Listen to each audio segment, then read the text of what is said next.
Hi, I'm Rachel Arthur, and the purpose of this conversation today is to introduce you to a really best buddy of mine in practice. It's something we call the Patient Pathology Manager. A patient may have been to multiple different labs over time. So we do want to collect as many sets of labs for the one patient and view them together as possible. That helps us to see a patient's history. It helps us to really monitor more accurately whether there is in fact changes as they engage with treatment and move forward. It helps to establish their norm. What is actually normal for them in terms of, for example, their hemoglobin? And moving forward, monitoring change gives us the opportunity to get that objective confirmation that in fact we are seeing improvements from the interventions, or sometimes equally importantly, that in fact we're not getting the changes that we need to see. One of my other mantras is that context is queen. So it's not just about, oh look, isn't this fantastic? My patients had blood drawn like a pincushion. If we don't understand what was going on at the time of that blood test, in all of these regards that you can see on here, whether they were fasting or fed at the time of collection, what their diet was like, any medications or supplements that they were on. If we don't understand these things, in addition to their acute or chronic health context, then we're likely to miss either some of the meaning or all of the meaning in those results. The diet's an important one because a lot of patients we see are actually making big changes across different time periods with their diet.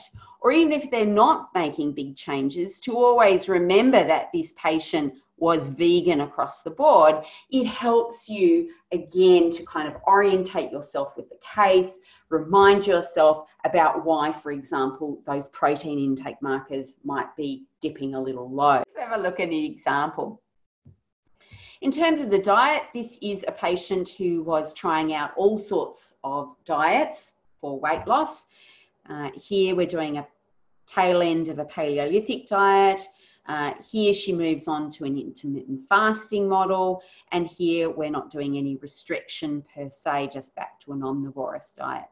Of course, you don't have to select one of the options that is specified. You can just select other, and perhaps you might write notes in the bottom section in health comments if you want to, for example, specify what exactly was going on with the diet. So here we might have gone gluten-free and dairy-free, and that's the change that I want to be mindful of here. You need to have those there as landmarks to remind yourself about what exactly the patient was doing at that time to create such change.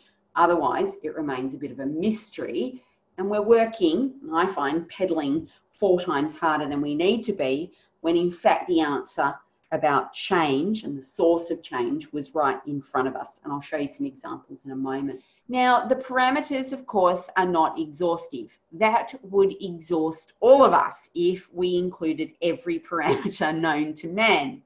But the ones that are included are really the ones that are most likely to come up in your patient's blood tests. You can certainly enter your own results or your own parameters that we haven't included in the template down the bottom. So for example, you might be wanting to document your patient's testosterone.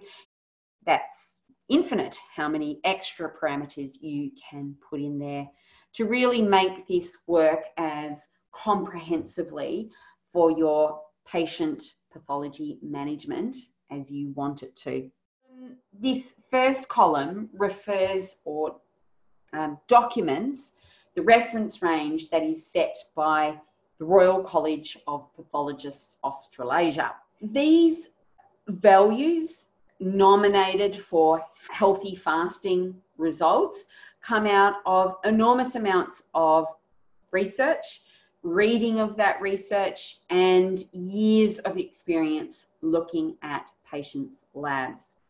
If you want to follow up and find those primary sources that really create the rationale for these kind of expected values, then you can see these little red arrows on here connect you with hyperlinks to other additional material. These rows which have items in orange. These are usually things, items that will not be reported on in your patient's blood test results. So albumin and anion gap is a little bit different, of course. A lot of labs do report on that. But urea to creatinine ratio is a fantastic tool for looking at protein intake adequacy, very individualized protein intake adequacy. Albumin to globulin ratio is typically not reported on labs, the AST to ALT ratio, and there are several other examples. These, nonetheless, even though they're not reported on routinely, are absolute gold mines for deepening your understanding of what's going on and really making more sense out of individual values by looking at relationships between related parameters. It's only when we've put all of the data into here, performed the simple calculations and entered all the context, that all the lights have gone on in my brain and I've gone, oh, I get it. And either we've been able to really normalize something that looked very abnormal for a patient. We can say, oh no, we understand why that's changed now.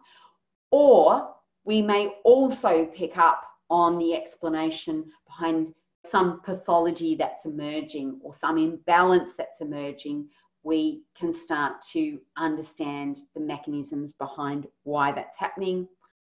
I'm really confident that it's going to be a major asset that you're going to want to use with every patient